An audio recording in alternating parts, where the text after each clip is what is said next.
La siguiente transmisión es apta para toda la familia. Contiene closed caption y es financiada con recursos del Fondo Único de TIC.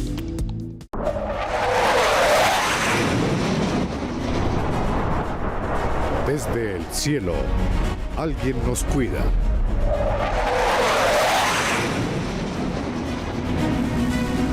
Colombia vuela alto. Bienvenida, nueva flota de aviones. Con transparencia, cumplimos. Gobierno de Colombia. Comisión de Regulación de Comunicaciones. ¿Y si esta Navidad fuéramos más responsables? En estas fechas, el mejor regalo para ellos es la calma. La pólvora los asusta mucho, por eso ayúdalos a protegerlos del ruido. Manténlos dentro de casa. Ponles música para distraerlos. Acompáñalos con cariño. Y si puedes, usa protectores de orejas para que los sonidos no los asusten tanto. Porque cuidar también es celebrar. Gobierno de Colombia. Comisión de Regulación de Comunicaciones.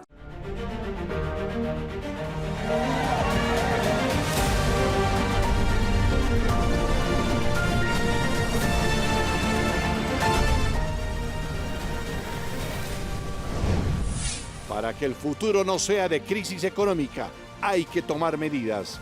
El presidente le explica al país por qué se necesita la emergencia económica. Para evitar la corrupción y el acaparamiento, el Estado comprará y distribuirá todos los medicamentos del país. Arrancan las 5 zonas de concentración de miembros de grupos armados ilegales. Avanza con toda la paz total. Vamos bien y tendremos tiempos mejores. Feliz Navidad para todos. El presidente saluda al país. ¿Qué tal? Un gusto saludarlos para encontrarnos con ustedes en esta, la última emisión del año 2025. En Así Avanza el Cambio, para contarles todas las noticias de progreso y las noticias positivas de nuestro país. Bienvenidos. El Gobierno Nacional oficializó la declaratoria de estado de emergencia económica y social. El presidente Petro explicó las razones por las que se toma esta medida.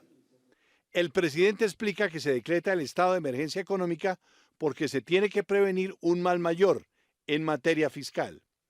Si hay déficit primario y la tasa de interés real está por encima de la tasa de crecimiento real de la economía, entonces la deuda es insostenible y nos lleva a un abismo que hay que prevenir, es sobreviniente. ¿Por qué se declara la emergencia económica? Primero, porque hay obligación de cumplir la orden de la Corte Constitucional relacionado con la unidad de pago por capitación en salud. Segundo, por la garantía de seguridad ciudadana por recientes alteraciones de orden público. Tercero, por la no aprobación por parte del Congreso de la República de 2 proyectos sucesivos de la Ley de Financiamiento.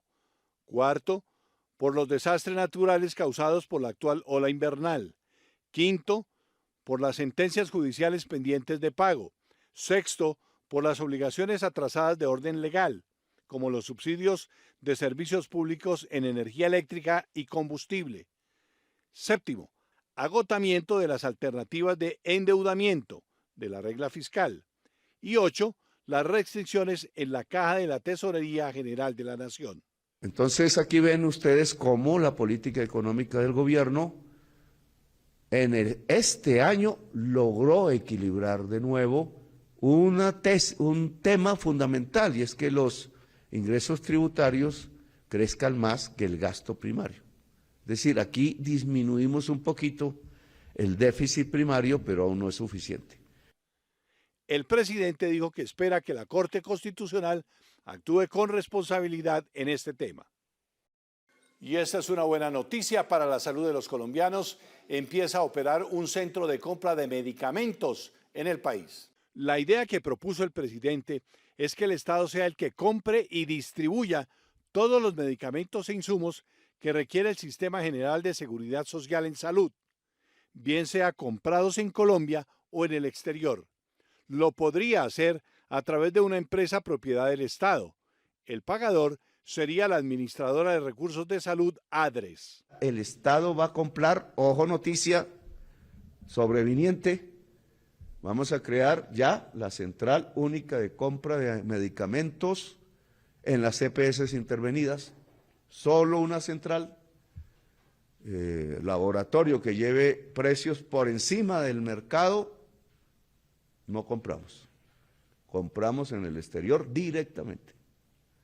Se acaba la especulación y el acaparamiento de medicinas. Con este sistema se da la participación a la industria farmacéutica nacional y a la industria farmacéutica multinacional. Se evita la corrupción en el mercado de medicamentos, se evita el contrabando, la falsificación, la especulación y la venta de medicamentos por parte de los pacientes, entre otros problemas que se presentan actualmente.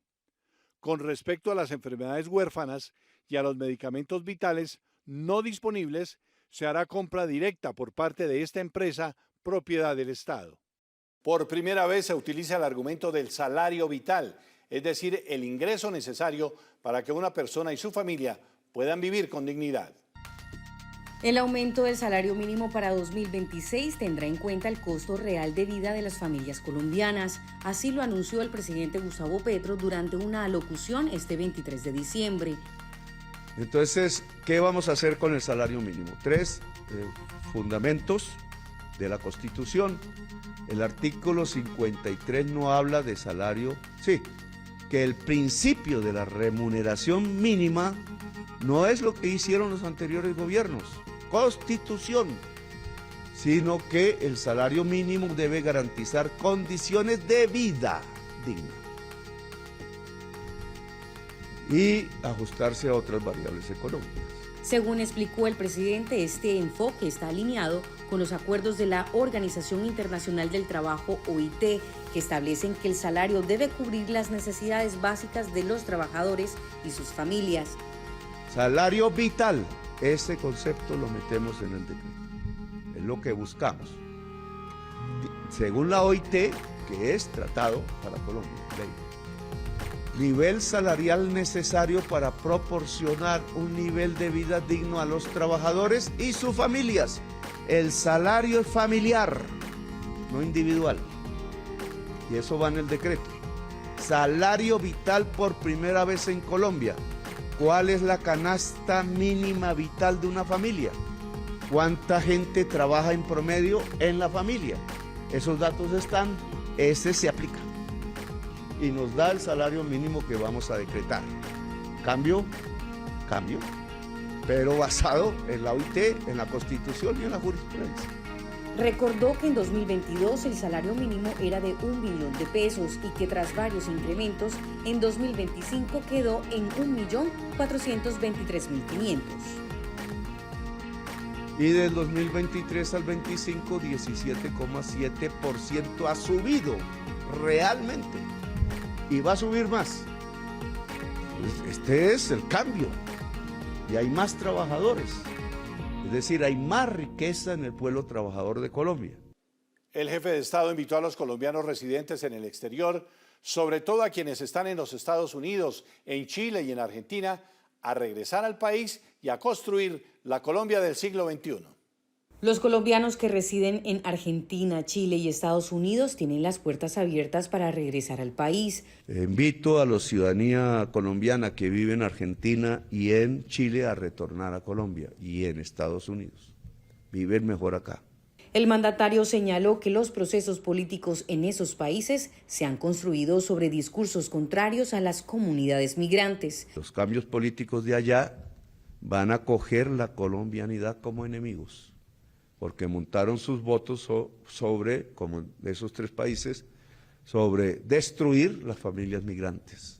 El presidente advirtió sobre un posible deterioro de sus condiciones de vida. Y entonces, prevengamos, no nos quedemos allá, que van a vivir peor. En Colombia hoy se vive mejor.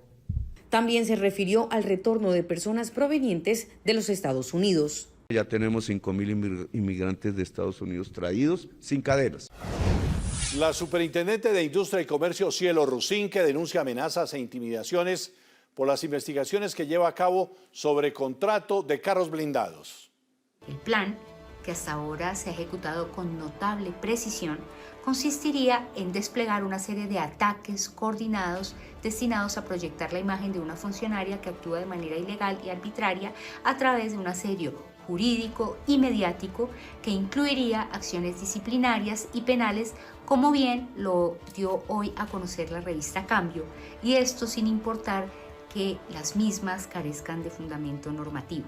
Pues según manifestó quien me dio la información, estas personas tendrían los contactos suficientes en los entes de control para que, sin importar que yo esté obrando en el marco de la legalidad, puedan enredarme y desgastarme a través de la instrumentalización del aparato judicial para invertir los roles, pasando yo de ser investigadora a investigada, con el propósito de desviar nuestra atención de los procesos que adelantamos en la entidad, cuestionando además sin sustento nuestros procedimientos, en particular las visitas administrativas, sugiriendo que la superintendencia carece de competencia para requerir información que reposa en teléfonos móviles, computadores u otros dispositivos que guardan relación con la actividad empresarial de los agentes del mercado sujetos a inspección. Y en el tema de la paz total, el presidente Petro anunció que habrá 5 zonas de concentración para grupos armados ilegales que actualmente están en conversaciones con el gobierno nacional. El presidente Petro en su alocución dio un balance muy positivo de la paz total, que implica que cientos de combatientes se concentrarán en zonas de ubicación temporal. 5 zonas de concentración de jóvenes, en la mayoría integrantes del actual conflicto que gira alrededor de la codicia, no de las ideologías, y donde las economías ilícitas se han vuelto el motor del asesinato en Colombia. Transformar esas economías ilícitas en lícitas es el eje fundamental de la paz. Tenemos muchas dificultades en eso, en un contexto internacional adverso, como todos sabemos, pero el objetivo es, con estas 5 zonas que cubren el sur y el norte del país y el Catatumbo, unos primeros pasos sólidos a lo que va a ser la desnarcotización de Colombia. Entre los grupos que se concentran en zona de ubicación temporal está el autodenominado Ejército Gaitanista en Antioquia, Chocó y Córdoba. El Estado Mayor de Frentes y Bloques que lidera alias Calarcá estaría en el departamento del Caquetá, el Grupo Comuneros del Sur en el departamento de Nariño y la Coordinadora Nacional Simón Bolívar en el Putumayo y Nariño. También está el Frente 33 en el Catatumbo. Estos procesos de la paz total tienen acompañamiento de la comunidad internacional y las zonas de concentración serán una realidad el próximo mes de enero. Se ha inscrito el Comité Ciudadano por la Asamblea Nacional Constituyente en la Registraduría Nacional. El pueblo no se debe dejar quitar su poder de transformar a Colombia y progresar.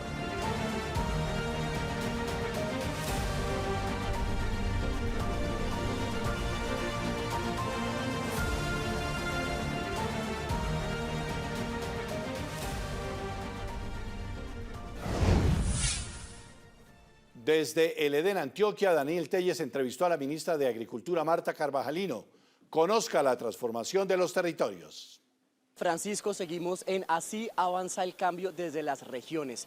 Hoy los saludamos desde el municipio de Andes, ubicado en el departamento de Antioquia. Nos encontramos con la ministra de Agricultura, Marta Carvajalino. Ministra, gracias por estar con nosotros en este espacio. Estamos en un encuentro en el que más de 2.000 caficultores, ya nos dirá usted las cifras, van a recibir una cooperativa que estaba a puertas, en palabras suyas, de liquidarse. Cuéntenos de esta iniciativa, por favor. Bueno, estamos aquí en el suroeste antioqueño, en un municipio caficultor. El 50% del café que se produce en la región del suroeste antioqueño se produce aquí, en este municipio. Y aquí en 1961 se forjó una gran cooperativa. 41 caficultores se organizaron y crearon una cooperativa que llegó a tener más de 3.900 afiliados, la cooperativa cafetera más grande de este país.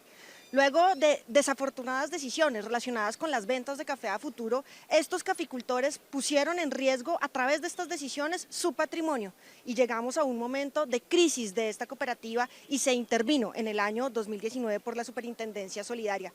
En marzo del 2022 la Superintendencia Solidaria decidió que la cooperativa debía ir a liquidación y asumió entonces la liquidación forzada por vía administrativa de esta cooperativa.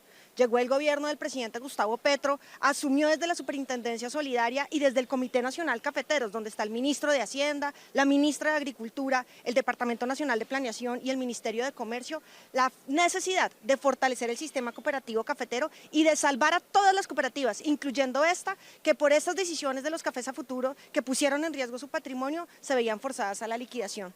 Hoy lo que estamos haciendo acá es devolverle a esas 3.900 familias su cooperativa, sacándola del proceso de liquidación y estando entonces en el proceso de reestructuración administrativa para recuperar los servicios públicos de la garantía de compra, quitando la intermediación, del crédito agropecuario, de la asistencia técnica y del beneficio para todas estas familias que se organizan para copiar, para transformar y para comercializar.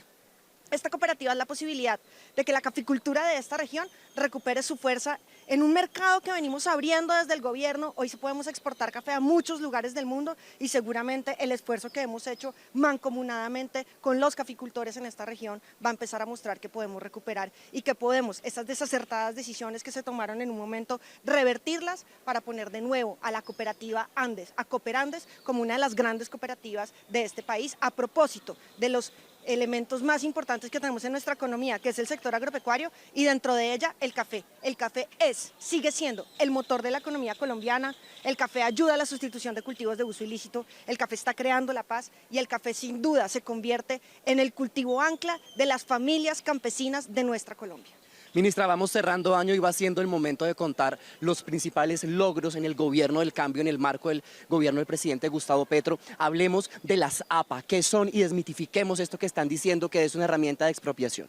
Bueno, gran parte de los éxitos del gobierno que están centrados en el sector agropecuario, el crecimiento de la producción agropecuaria, el crecimiento en las exportaciones agropecuarias, el crecimiento en la ocupación de los trabajadores agrarios, todos los indicadores mejorando bienestar, generando bienestar en el campo colombiano, indican que hemos tenido una política acertada. Dos fundamentales, la redistribución de la tierra, nuestro programa para que la gente que no tiene tierra o la tiene de manera insuficiente acceda, crédito agropecuario y la protección del suelo rural agropecuario. En nuestro plan de desarrollo incorporamos las áreas de especial protección para la producción de alimento, que son una figura del ordenamiento que protege los suelos que hoy producen los alimentos, donde la gente está sembrando, esos que hoy logran el mayor abastecimiento de alimentos. Estas áreas de buenos suelos, donde se está trabajando, las declaramos y las protegemos del cambio de uso del suelo, de la minería, del crecimiento desordenado urbanístico que empieza a generar presión sobre la importante producción. El suelo es el patrimonio más importante de la seguridad y de la soberanía alimentaria, hoy, pero para el futuro. Lo que estamos haciendo con estas decisiones y estamos trabajando muy fuerte en el suroeste antioqueño es proteger ese patrimonio.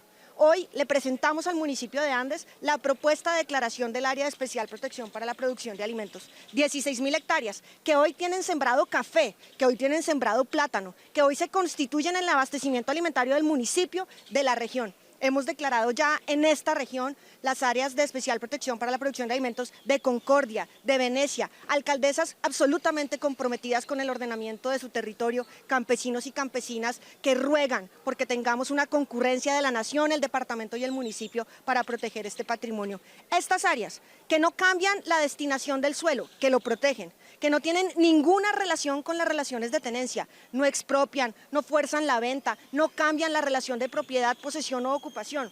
Estas áreas que no le dicen a los campesinos qué sembrar, que por el contrario alientan a que sigan sembrando la tierra de conformidad como lo han hecho durante muchos años, son entonces la figura que hoy nos va a permitir asegurarle a nuestros hijos, a nuestros nietos, que van a tener dónde sembrar alimentos para abastecer a nuestras ciudades. Ministra, y para ir cerrando, a propósito de la tenencia de tierras, han sido más de 1.800.000 hectáreas en zonas rurales que ya se han acreditado el título, familias campesinas que vivían en esas tierras, pero que no tenían la acreditación de que ese suelo era efectivamente de ellos. Hablemos un poco de este logro, por favor. Tenemos dos grandes logros en el tema de tierras. El primero es la formalización de la tenencia de la tierra a través de la adjudicación de los baldíos o de la formalización de propiedad privada, así como los procesos de saneamiento y ampliación de los resguardos indígenas y de los territorios colectivos de las comunidades negras. Vamos a llegar a los 2 millones de hectáreas en este gobierno y quizá lo podamos superar, permitiéndole a todas esas familias tener un título legítimo, válido, otorgado por el Estado que asegure esa relación de tenencia y que le permita acceder a mejores servicios públicos rurales. Pero estamos avanzando también en la redistribución. Las que no tenían tierras o las tenían de manera insuficiente, hemos gestionado al Fondo Nacional de Tierras más de 700.000 hectáreas, 400.000 de ellas ya en entrega provisional o definitiva a campesinos y campesinas, comunidades indígenas y comunidades negras. Es la apuesta más importante de gobierno alguno en relación con la tierra, demostrando, como se nos quiso negar, que la tierra es el activo fundamental para la producción agropecuaria, y coincide la política de este gobierno de hacer énfasis en la redistribución y el reconocimiento de la tierra en un crecimiento sin antecedente del área sembrada. Estamos ya por encima de los 5.8 millones de hectáreas en agricultura. Teníamos un obstáculo en 5.5 millones de hectáreas.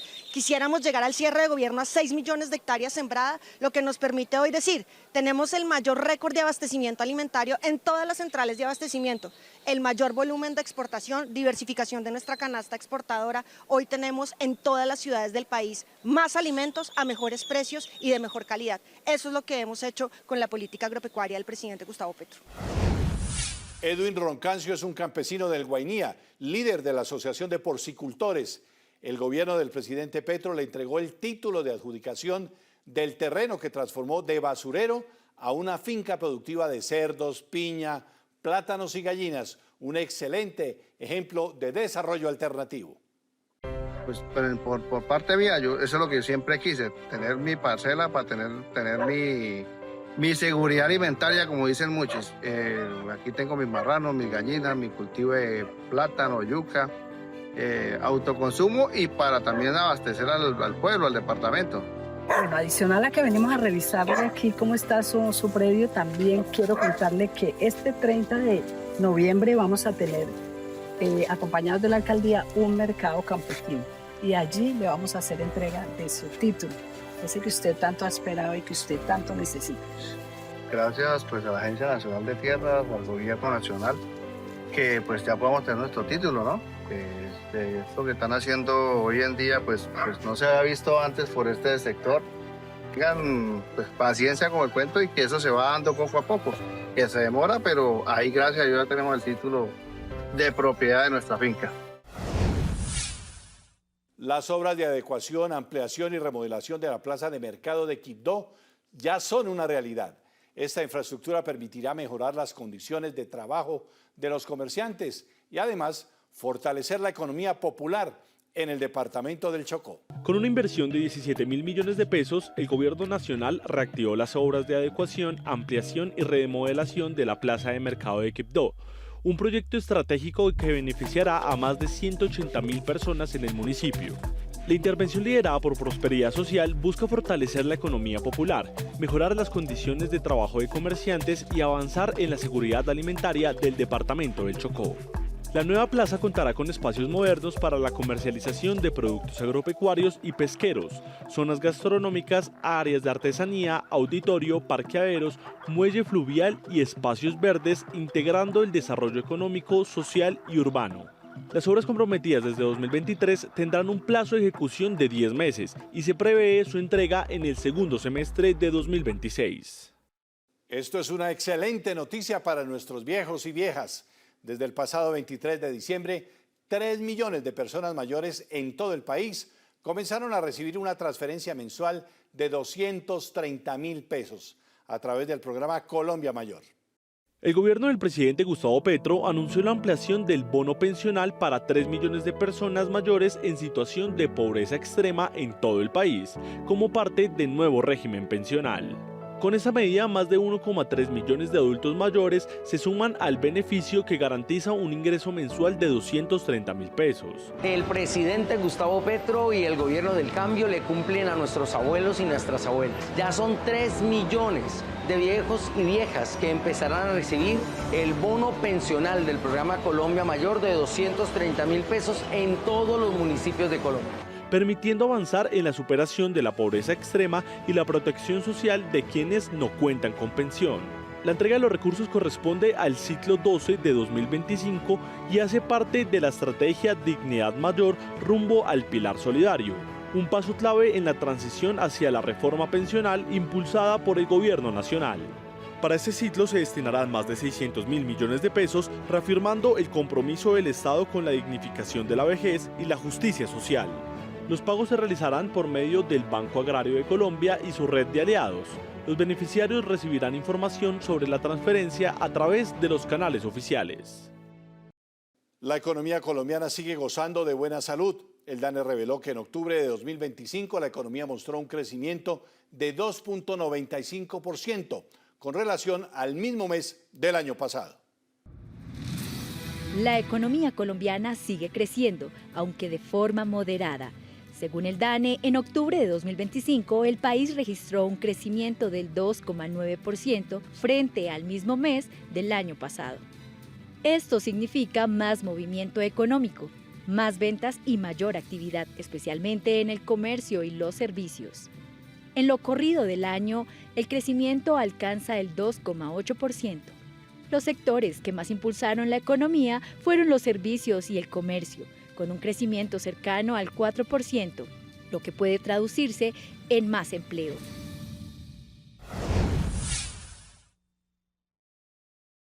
En Así Avanza el Cambio vamos con las noticias en breve. Daniel Bernal. Compañeros, es un gusto saludarlos como cada semana en este espacio informativo en donde el Ministerio de Ciencia, Tecnología e Innovación impulsa la formación de alto nivel para transformar los territorios. A través de la convocatoria 964 de Maestrías Pacífico Nariñense, el conocimiento llega a las regiones. Tumaco antes era uno, ahora es otro, superior a lo que era antes, gracias a la ciencia, al conocimiento, a la tecnología, a la innovación. Tengo mi cupo en miniciencia, estoy estudiando maestría en educación por parte del gobierno del presidente Petro y nos ha dado un cambio espectacular.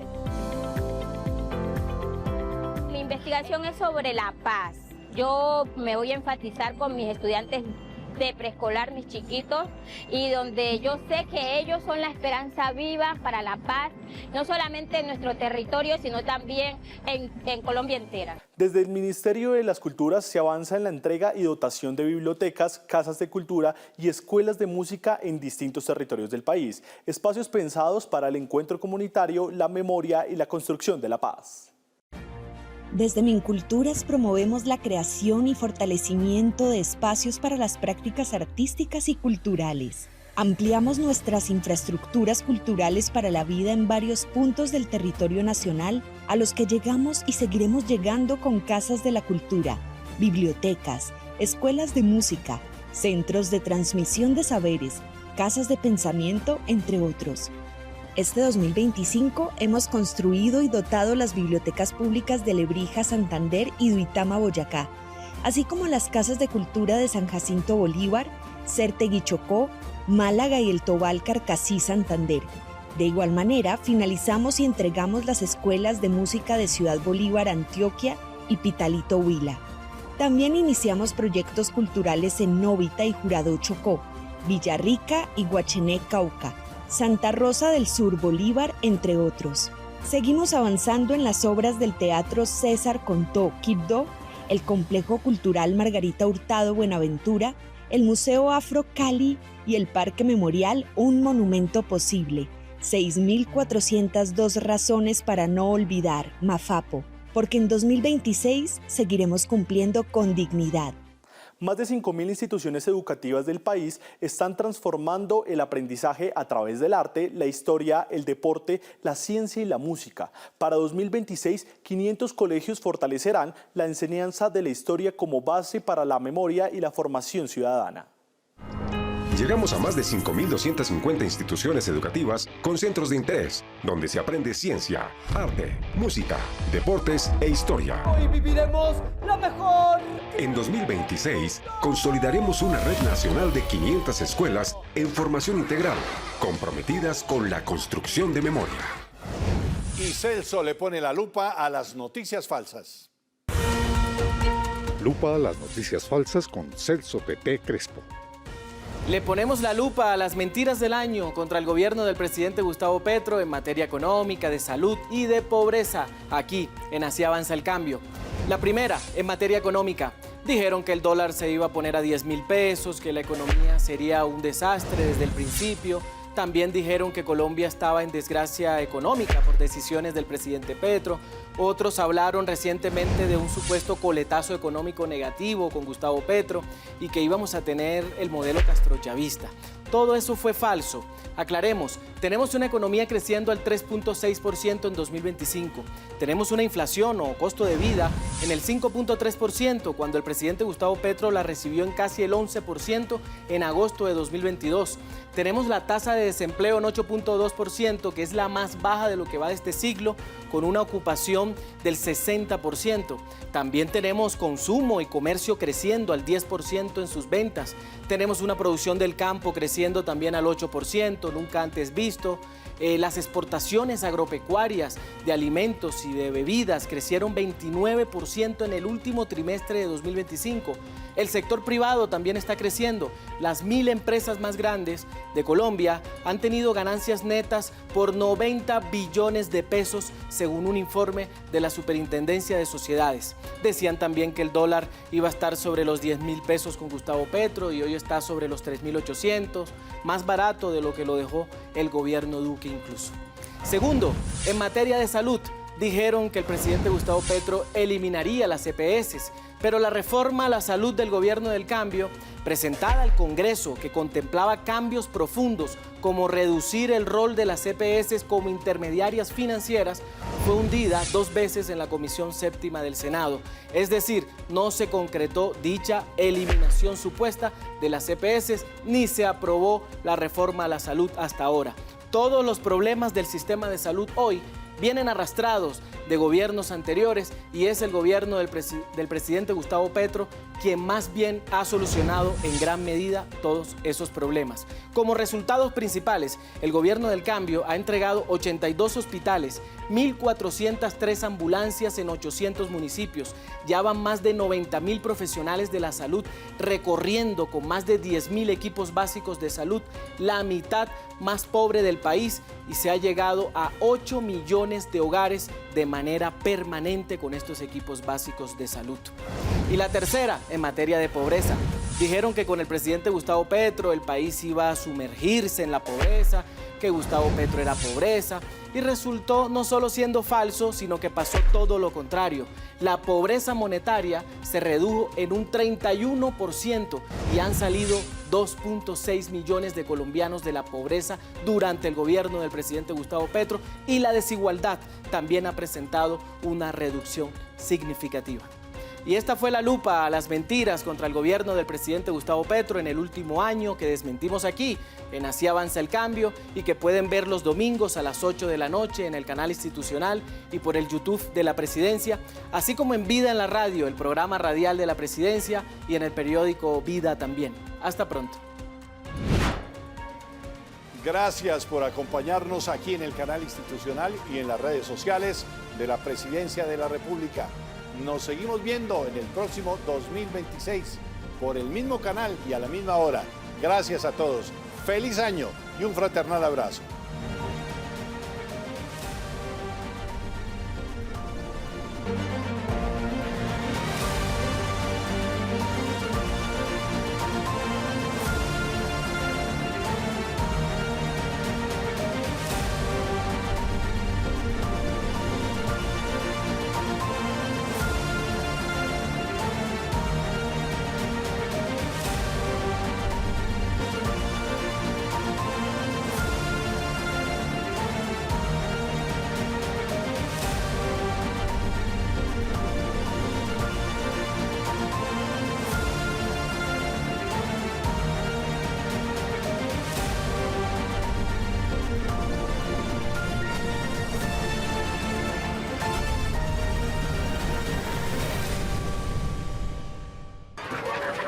Eche el volador. ¿Qué ese volador? ¡Quémelo! Espere. ¡Cuidado!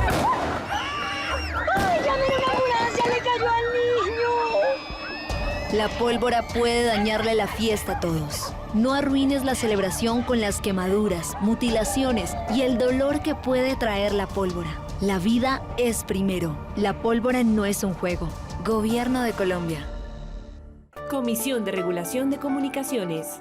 Cada día miles de colombianos salen a las carreteras con un destino en mente: volver a casa. En esta época el mejor regalo es llegar. Por eso, respeta los límites de velocidad, no conduzcas sin estado de embriaguez y descansa lo suficiente antes de conducir, porque tu historia no puede quedarse en el camino. Policía Nacional de Colombia, un homenaje a los conductores, que al igual que nuestros policías, están lejos de casa cumpliendo con su deber en Navidad. Gobierno de Colombia. Comisión de Regulación de Comunicaciones.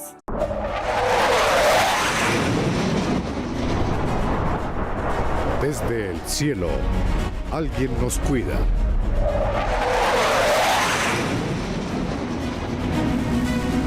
Colombia vuela alto. Bienvenida, nueva flota de aviones. Con transparencia, cumplimos. Gobierno de Colombia. Comisión de Regulación de Comunicaciones. Este contenido fue financiado con recursos del Fondo Único de TIC.